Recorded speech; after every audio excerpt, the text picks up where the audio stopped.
Welcome to Pet Orlando.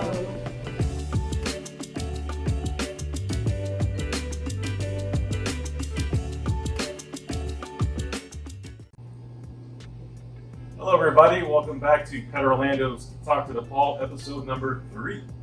I'm your host George, and today we have the Pet Orlando family here, Scott and Cindy. Say hello everybody. Today's subject is a hot one. It's regarding FDA's report on grain versus grain-free foods. Currently the FDA is investigating a potential dietary link between canine dilated cardiomyopathy, or DCM, and dogs eating certain grain-free foods. So we're going to go ahead and jump right into it. And my first question is going to be to Scott. Scott, what exactly does grain-free mean? Anything that doesn't have corn, wheat, soy, barley. Okay. It's been substituted with potatoes, sweet potatoes, tapioca, peas, legumes. So they're substituting one for the other. So grains. One starch for the other. Okay. So, Deb, how does that affect your raw feeders? Nothing. It doesn't affect them at all, Okay. because when they come and they buy the Farm Life, we use 3 dark greens, and they're usually cooling greens. Beans, I was going to say beans. We don't use beans. And then we also, the only fruits that we put in is either blueberries or cranberries, which are strong antioxidants. So it doesn't affect us. We use, our main ingredients though is meat and the organ meats. It's our foods are probably 95 to 90% meat. And for those who haven't read the report, Cindy, do you have some takeaways from that report that you can share with the viewers? Yes. When we were looking over this, we found it interesting because on this report, it doesn't even say anything about the grain-free foods. Wow. Someone had put that in there and they took off with that. Wow. So that's something to keep in mind with this. We've spent a lot of years with our blends and learning about the ingredients that we believe is the best for our animals. And we would be happy for anybody to come in. We can share information in places where they can look into it themselves. I always say, look at your ingredients and find reputable people to get the information that you need for your animals. Yeah, we share the information. We don't, hold back and say, well, I'm not going to tell you. Right. If you have questions about that, and it's, it is your family member, so come on in, we'll help you. Yeah, and the purpose of this video is to share information out to our viewers to pass on to their pets. So with your guys' experience as a vet tech and a groomer, what are some grain-related cases that you guys come across? What do you see really with that kind of? Dogs, and actually that's why I quit being a vet tech, because I had some of my favorite animals that I loved coming in, and when they would come in, I loved them and hugged on them and everything, but they would end up losing their hair. And they'd have the elephant skin and everything, and it all had to do with what was in the food. Really, it was the diet. And a lot of times, because we have so many allergens in Florida, if you have any of that starch, that gluten, it's going to be food for yeast, and that's why your Florida dogs are so filled with yeast problems. Because they have allergies around here with the molds and the mildews and the, never freezing. So They're always scratching it, always losing their hair, getting the skin tough. She knows she's she's done grooming, and Yeah. What kind of things have you seen with grooming wise? How would grooming pertain to diet? I mean, You could tell how much it was bothering them. Just the pads on their feet, it was just very sad. And they would have stuff oozing. It was like that, so it's not a pretty hot thing spots, to have. a lot of different hot So we spots. wanted to find a way to be able to help them, because I would go to my vet with my Westie and they just didn't know what to do anymore after the prescriptions can only do so much. Wow. So that's why Deb and I, it's in our hearts to be able to help, and we always want to cut these starches and sugars out here in Florida. right. Yeah, actually, Scott went from the kibbles to the raw foods, and he's a believer now. He gets it. So At the Scott, request of a veterinarian who put me on kibble, okay.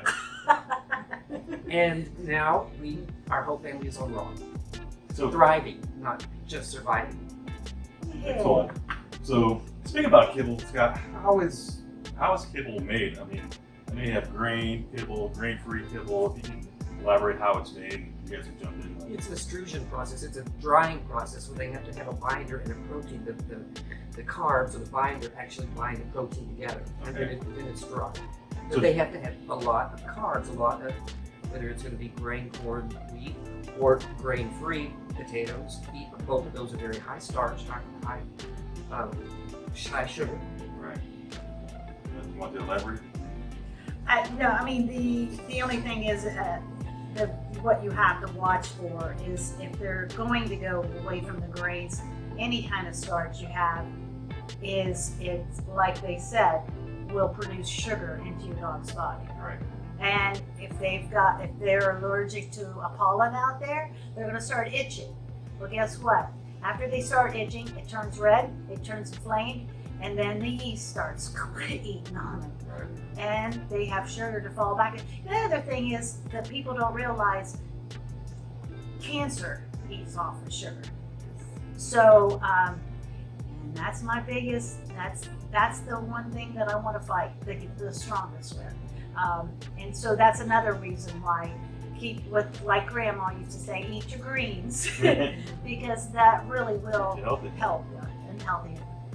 So Cindy, the FDA report stated that some the foods of concern were peas, lentils, potatoes, sweet potatoes, that are listed as primary ingredients. Right. Can you tell the customers what they should look out for when it comes to primary ingredients in the back of the bag, things like that? Yeah, please always read the ingredients. It's really important to do. And the first several ingredients on there is going to be the most of that product. So you want to make sure those first few are meat and real meat and the organs, because that's really the nutritional part of the diet for your animal. Good info to take back with us. Any last takeaways? Well, one of the things I am really kind of in awe and kind of like made you think is why they picked out those 16 companies.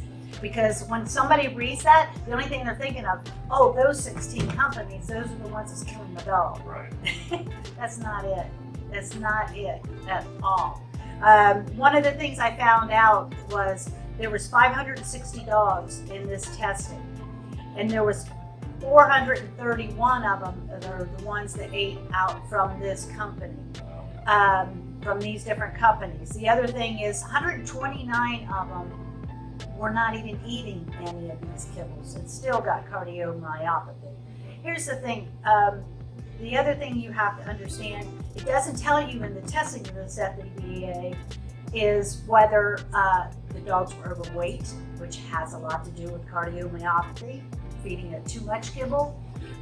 The other thing is they didn't say what the ages of these dogs were, if it was older aged, which it doesn't really matter, but it does matter if they're in their 13s, 12, 13s, and or in their senior years. They're going to have heart problems anyhow to begin with. There's other factors in it.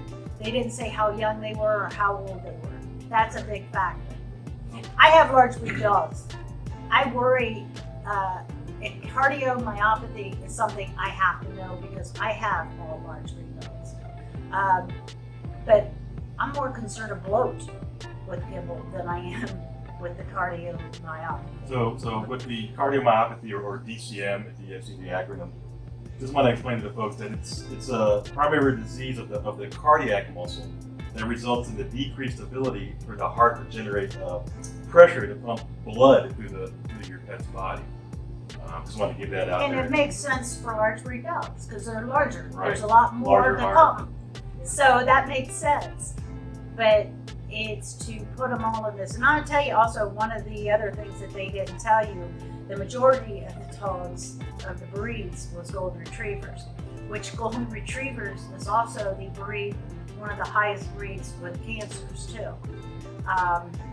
And And it's that these dogs, they're beautiful, most wonderful dogs, but they're growing, I guess they're growing to the ages younger and younger because they're getting hit with these different things.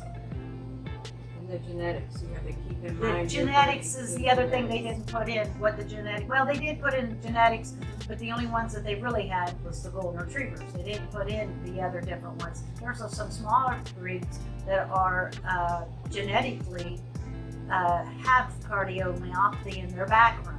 Right. So And breeds predisposed to these. Yes. They include Doberman Pinscher, Great Danes, Boxers, and Cocker Spaniels as well. Cavalier King Charles. Right.